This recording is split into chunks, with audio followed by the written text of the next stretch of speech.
Hi, it's Sandy Parker and welcome to Crafting for Almost Everyone. Today we're going to do the last page of our art journal. It's a big day. I hope you'll stay tuned. So here we are at the back cover of our art journal. If you've never seen my little project before, it's a kid's book and it's in rough shape right now because I did this little project that made my my binding kind of break loose, but I'm going to try and fix that before I send it to my friend Sherry, who I'm sending it to, and I have to finish it obviously first. I'm going to do a project where I'm going to use some pages from a really old dictionary, and I don't want any pictures in it. I just want words. So I'm going to cut out the borders basically, and we're going to put it together. I'm using a napkin from the Dollar Tree. You gotta love the Dollar Tree. And if you've never seen me do this, I'll show you how I separate my napkins. I put a little bit of washi tape on the back like this, and then because it's on TV or on video, probably won't work, and then all you do is just pull it apart. Wow, that one was simple. I could have done that without even using the washi tape, but luckily I had it, because if I hadn't, it would have gone awry. I really like the floral image, this one, and I like the border. Unfortunately, the border has that waffling, you know how they put those little holes in it like this. This part has the waffling on it, so I'm not sure how that's going to play out. I also have this bumblebee that I could cut out and play with as well, but for now we're kind of just rolling with it. I'm going to use a paper trimmer, and when you cut dictionary pages like these, they're very old and kind of frail. So when you do it, it's easier if you cut more than one at a time. So I think I have 2 or 3 pages here. And my goal here is to cut right up to where the words start. What I should have done is I should have found the word sherry and, like the drink, and done that page. But you're going to see this is kind of hard to cut, and it kind of chews at it. So I might have to just use scissors. I don't know whatever. I hate it when that happens, but usually when you use more than one page, you don't have this problem. The problem I have today is we're having thunderstorms all day, so it's very muggy and damp, and so when you're doing something like this, that affects what you're doing. If you didn't know that, you do now. Okay, let's see if I can cut the other side without having a big fiasco. And since I have 2 pages together, or 3, I don't know how many I have at this point, I should be able to use all the pages if my book is too wide for one page. Does that make sense? Yeah, I think it does. The bottom doesn't matter because I'm not going to ever need that. I just need, see, it's not going to be wide enough, so I'm going to need a couple of those. I thought it would be fun if I could, cut the bumblebee on it too. Let's see if I can cut this out without having a fiasco. Alright, I've got everything cut out. I'm ready to roll, I think. I'm going to use PVA glue. It's a book binding glue, and it's really super runny, which I like because, I can't squeeze these bottles otherwise. I'm just going to make sure I get a little bit on that edge. And then I'm using a kind of a yucky old paintbrush. Oh, don't go anywhere. To spread my glue around. I want to make sure I get glue on this edge, and then not between the pages, because I can do that real easily. So my first layer is going to be, I'm going to put this on the side. And I'm going to push it up in there so I'm sure I've got it adhered on that. Oops, I got to get it up a little bit higher. Just to make sure that edge is well adhered. And then I'm going to rub it over like that. I don't need a ton of paper on this edge. I just want to make sure that I have the same kind of layout for this. And I'm going to put a little bit of glue over that. I'm not going to overlap it, but I'm going to butt it right up against that. And make sure everything's well adhered. So now we're going to let that dry. Let me just use my heat tool. Let's see if I can just get a little bit of dryness on it. I am not good at guessing where things are. You know, like when you're trying to put your papers on. I'm not good at like kind of going, well, it's right there when I have this kind of paper on it. You know, the kind that's sticking out the bottom. So I have to trim my paper off before I go on to the next step. I might use Mod Podge over the top. I haven't decided that yet. But for now, the PVA glue, as I said, it is a bookbinding glue. So it should be good glue for this. Okay. Now, what I want to do, same thing, I'm going to just put a big dollop of glue down. And I'm going to try and make a pink border all the way around the edge because I thought that would be fun. I don't know if it will be or not, but I'm hoping that it will be.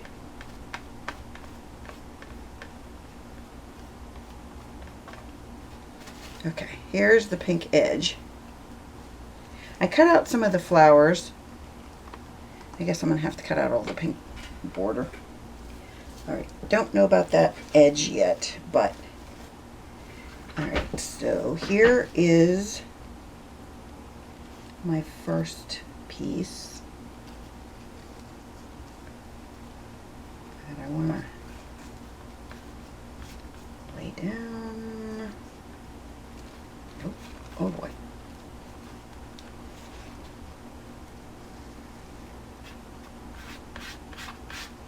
I don't care much about wrinkles, in case you were worried. I do care about having issues with my edges. I thought what I would try and do, I cut that outside piece off all the way around, and I thought what I would try and do is make it a border. I'm going to lay it along the edge. I don't think I'm going to have room for my pink border that I thought I was going to put in. It's funny how you start doing this and all of a sudden you go, nah, I'm not going to do that anymore. This is one of the projects where you have to clean your glues or your scissors afterwards because I'm making a big mess of my scissors.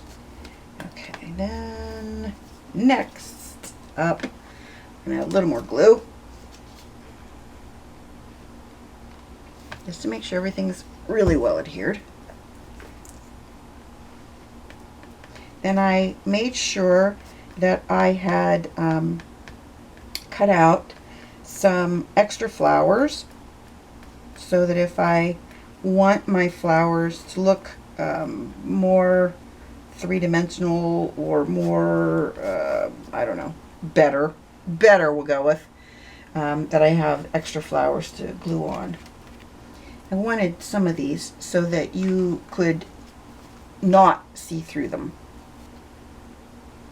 Now we have that big bumblebee. I gotta decide exactly where he can go. I have two of them because I wanted to make sure that when I glued him down that he would really stand out. So I'm going to put him right there. Alright, let's let this dry, and after it's dry we'll come back and see if we need to add anything else. I am going to try and outline around some of these things with a black Posca pen. So I have this Sharpie. It's like a Posca pen. It's an oil-based paint pen, and you have to shake it like this to get it going. My goal is to outline my letters. Then you need to, before you start painting or outlining, you need to push it on a surface until the paint gets flowing. Okay, what you're looking for is for your tip to turn from white to the color of your ink, and mine is black, obviously. I also have my surface is dried kind of sticky, so I think what I'm going to do, I watched a video by Lindsay the Frugal Crafter, and she recommended that you use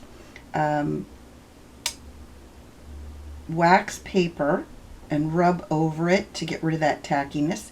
And if that doesn't work, then she says to use paraffin wax or beeswax. So that's what I'm going to do, because I don't like it sticky. And if this was anything other than oil-based, I wouldn't think that it would work, this black marker. Okay, now I have a white one that I think I'm going to try to highlight this rose and maybe some of the petals with. This is a white pen, as I already said. I'm going to just try and color in the wings, because it's the only part of them that isn't really showing up. But I think what I'm going to still do is maybe do more of this, and then I'm going to cut another layer of it and put on top of it, and hopefully it'll show up. So I cut out B, and I cut out the flowers again, and I thought what I would do is I put some of this Collage Pauge, it's the matte. I'm going to put a little bit more where the B is. I couldn't find a little one of these brushes. I only got the biggie, so I'm just going to put a lot right there. And I didn't separate them because I figured that they would just fall apart like that, and they did. But I got to get that little fella. Just have a little bit on them. I think when my Collage Pauge bottle is empty, I'm going to put my matte Mod Podge into that bottle, because I really like that bottle compared to Mod Podge bottles. They're so much harder to manage than this bottle. Let's let it dry and see if the black outlines are still there, which I think they should be, and let's see if I like it. At this point, it's okay. It's not the greatest, but it's okay. I decided there was no way to make this rose that's under here really stand out. So I cut out from another napkin that I got from the Dollar Tree. Looks like this. I cut out some flowers from it and some leaves, and I just thought I would make it, hopefully make it work. My foam brush is dying because it's it was let's just say I forgot to clean it off, and so it's, you know, sticky with glue. That's all I'm saying. Sticky.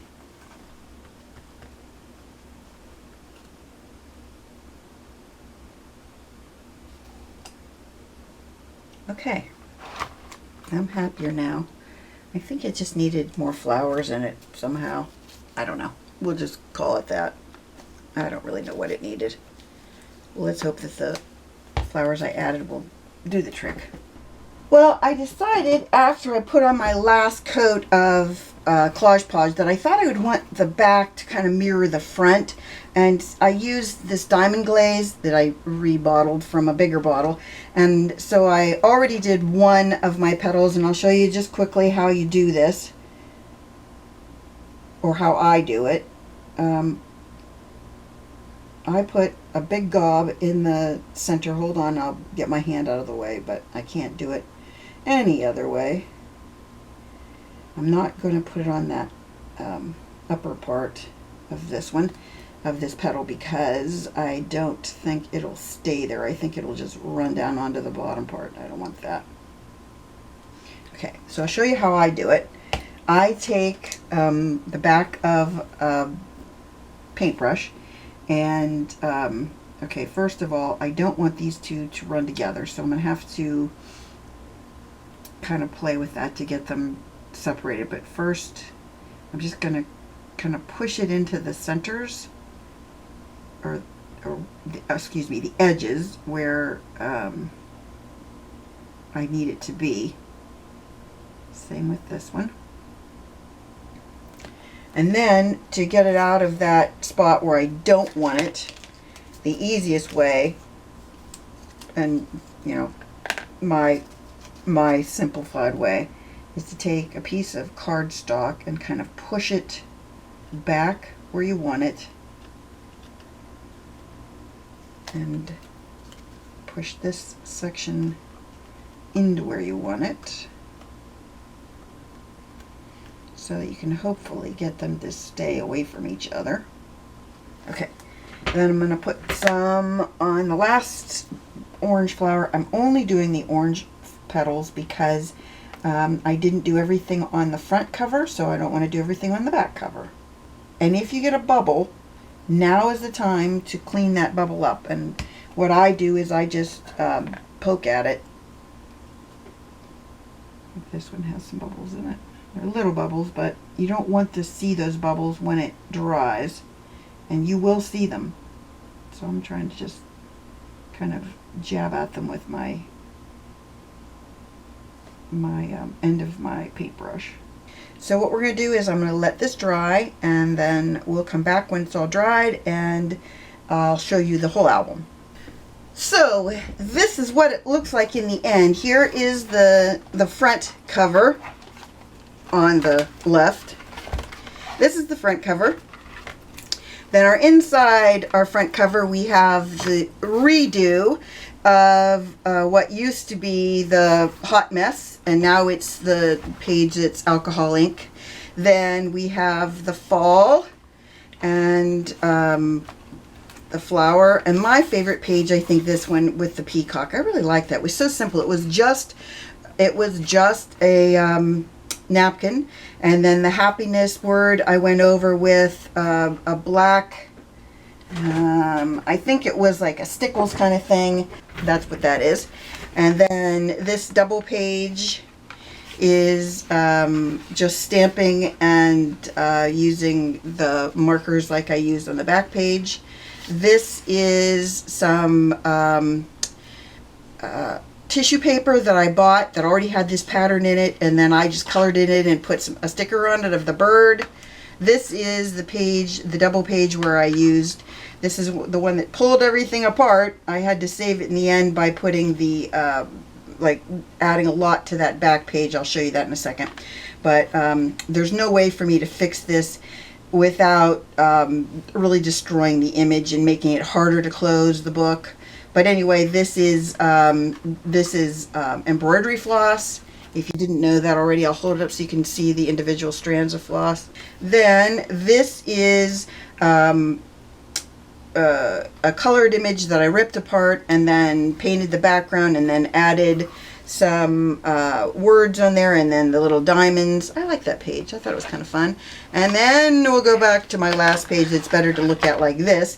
This is with the diamond glaze on it. I really like the diamond glaze on these pages because it really makes that kind of stand out.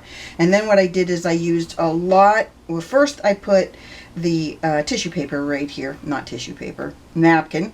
I put the napkin here, and then I added several layers of the Mod Podge and, not Mod Podge, it was Collage Pauge. Collage Pauge. Collage Pauge, in case you wondered if I was saying that wrong. Anyway, I think it's adding enough stability to keep the book together, whereas this is trying its best to rip it apart. But I don't think it, see, if I glue that together, I think I'll make it so the book won't do anything. It won't stay closed. I'll leave that up to Sherry to do something with it. But there is the art journal finished, and I'm happy it's done. I hope Sherry likes it. I hope you enjoyed the whole process along the way with me, and that you give this a thumbs up and subscribe, and please tell your friends about me on social media, because you know I love that. And thanks so much for watching. Bye bye.